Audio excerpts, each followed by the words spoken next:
Good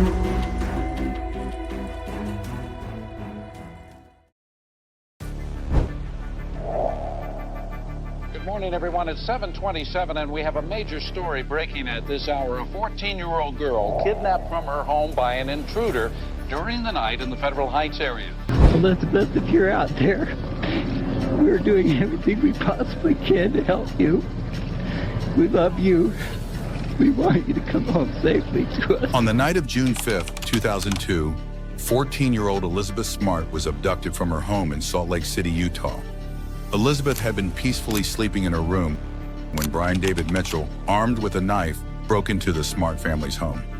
Mitchell, a 57-year-old man with a history of erratic behavior, he forced Elizabeth from her bedroom and took her away, assisted by his wife, Wanda Barzee. The two quickly fled the scene, beginning an ordeal that would last for nearly 9 months. When Elizabeth's family realized that their daughter was missing, they immediately contacted the police. Elizabeth's father, Ed Smart, and mother Lois Smart were devastated. Whoever has her, please let her go. But they quickly began working with law enforcement. A massive search effort ensued with local police, volunteers, and national agencies like the FBI involved. The Smart family, in disbelief, sought the public's help, urging anyone with information to come forward.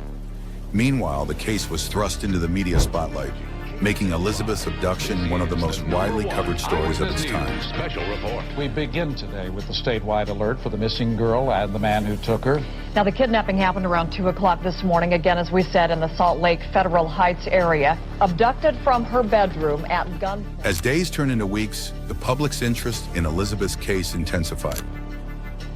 News outlets reported on the search efforts, and her face appeared across TV screens, newspapers, and billboards. Elizabeth's image was shared widely in hopes of generating tips. Her parents, desperate for any news of their daughter, held press conferences and conducted interviews, hoping that the public's attention might lead to a breakthrough. We still feel very strongly Elizabeth is out there. Elizabeth, we love you. We want to continue our thanks for all those people who are out there helping us. Despite the widespread coverage, no solid leads emerged in the search, and the family was forced to endure long weeks of uncertainty.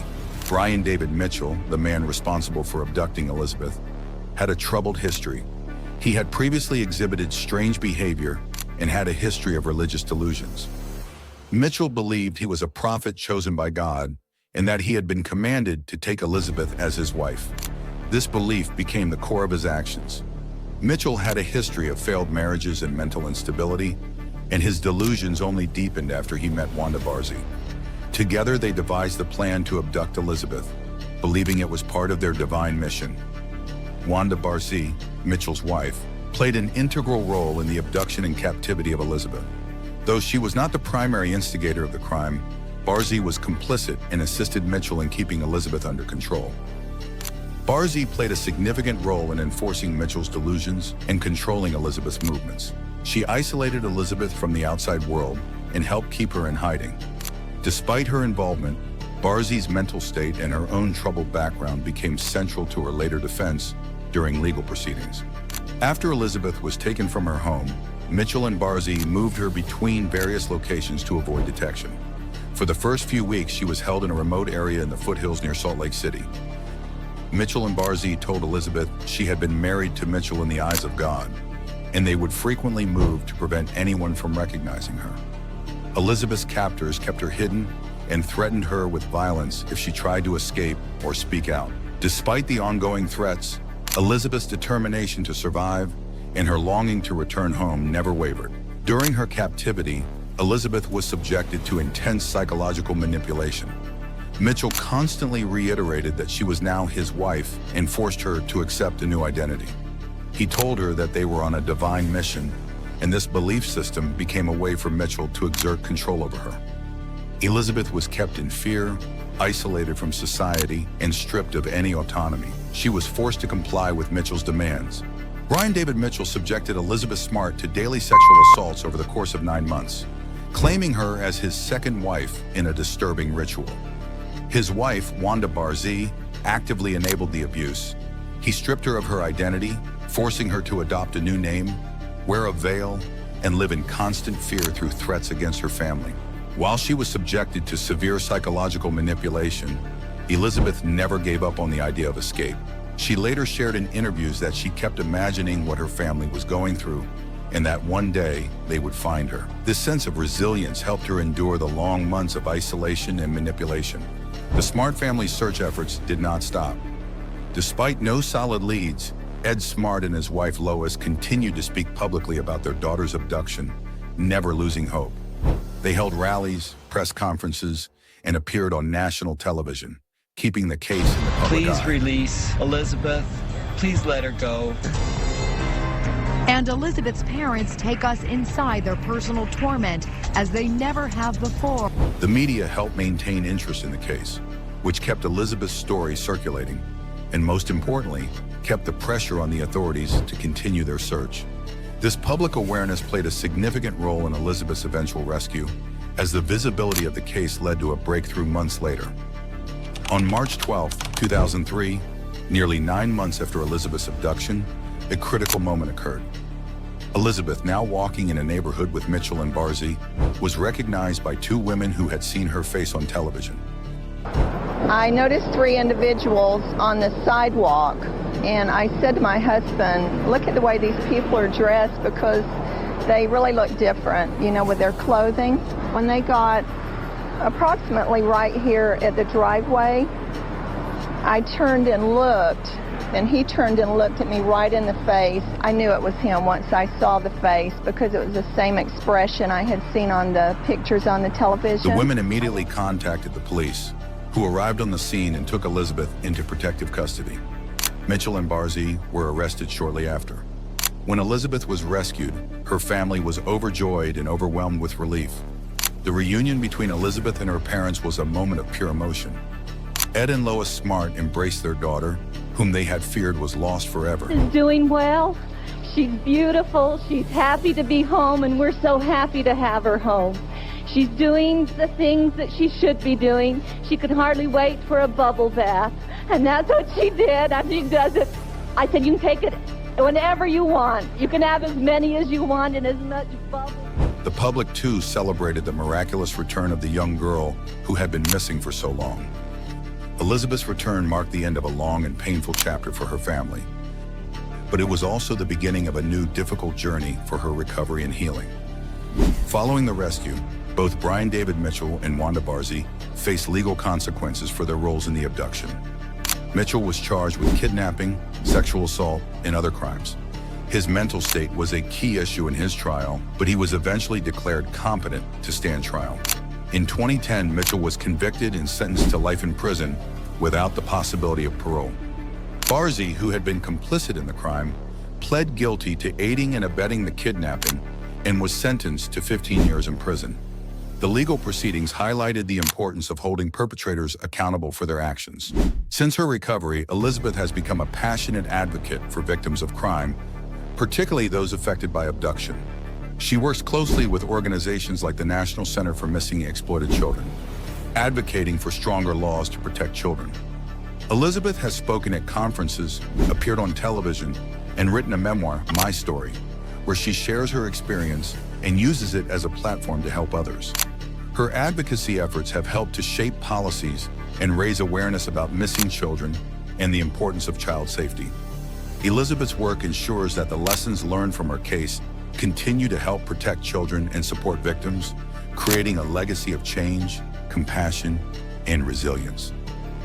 I want you to understand what it is to be a victim, so that as we move on and we talk about moving forward and how do you interact and what's appropriate and what's not appropriate, you understand what it's like being in the victim's shoes. She asked everyone to give Jayme space, to smile instead of stare, and let her approach them instead of the other way around. Advice many appreciated. Sharon County 911, where is your husband? Somebody I just want from. Hello?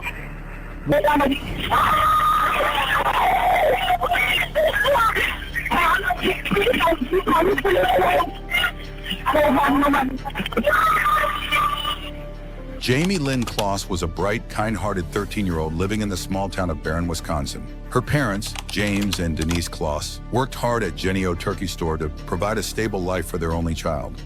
Their home, nestled in the quiet countryside, reflected the loving, modest family they were. Jayme was shy but well-loved by her teachers and peers at Riverview Middle School, where she was known for her sweet demeanor. In September 2018, a stranger named Jake Patterson crossed paths with Jayme in a way that would change her life forever. As Patterson drove behind Jayme's school bus one day, he saw her waiting to board. That fleeting moment sparked an obsession. Patterson didn't know her name, her family, or anything about her life, but he decided that Jayme would be his target. Jake Patterson was 21 years old, living in a remote cabin in Gordon, Wisconsin. He had no criminal record, but was deeply isolated and had a history of drifting between jobs. His fixation on Jayme quickly turned into a dark plan. He carefully prepared, choosing a 12-gauge Mossberg 500 pump-action firearm for its power and lack of traceability. He shaved his head and body to avoid leaving any DNA evidence and altered his father's red Ford Taurus by removing its interior lighting. To disguise the car further, he stole license plates. For weeks, Patterson studied the Closs home, waiting for the right time to strike. On the night of October 15, 2018, his plan unfolded. Sharon County 911, where is your husband? Somebody I just want from. Hello?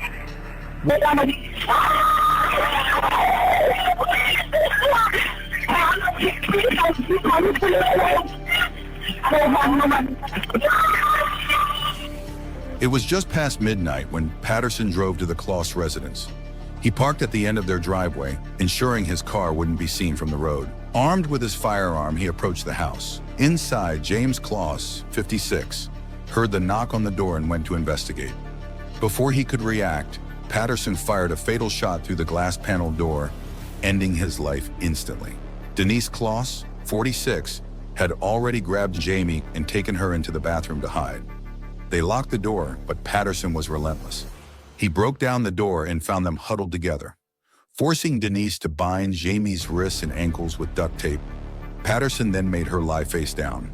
Without hesitation, ended her life in front of Jayme. Patterson carried the terrified Jayme out of the house and placed her in the trunk of his car. As he drove off into the night, he left behind a gruesome scene in a devastated community. When police arrived at the Closs residence minutes after a cryptic 911 call from Denise's phone, they found a house of horrors.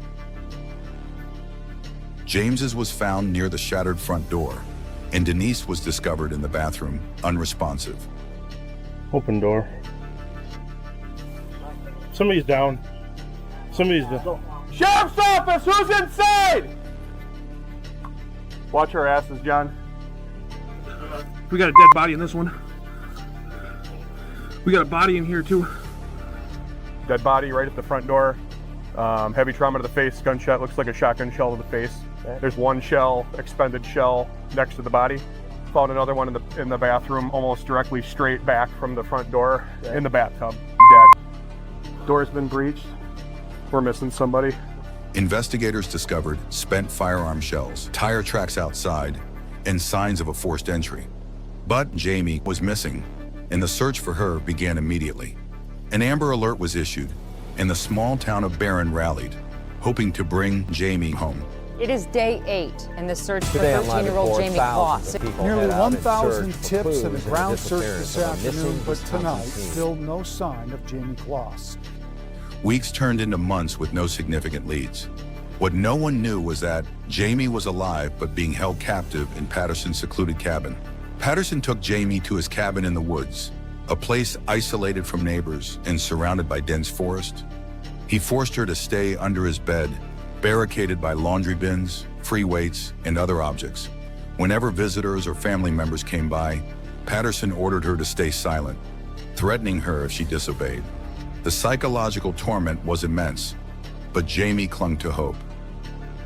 On January 10, 2019, after 88 days of captivity, Jayme saw her chance.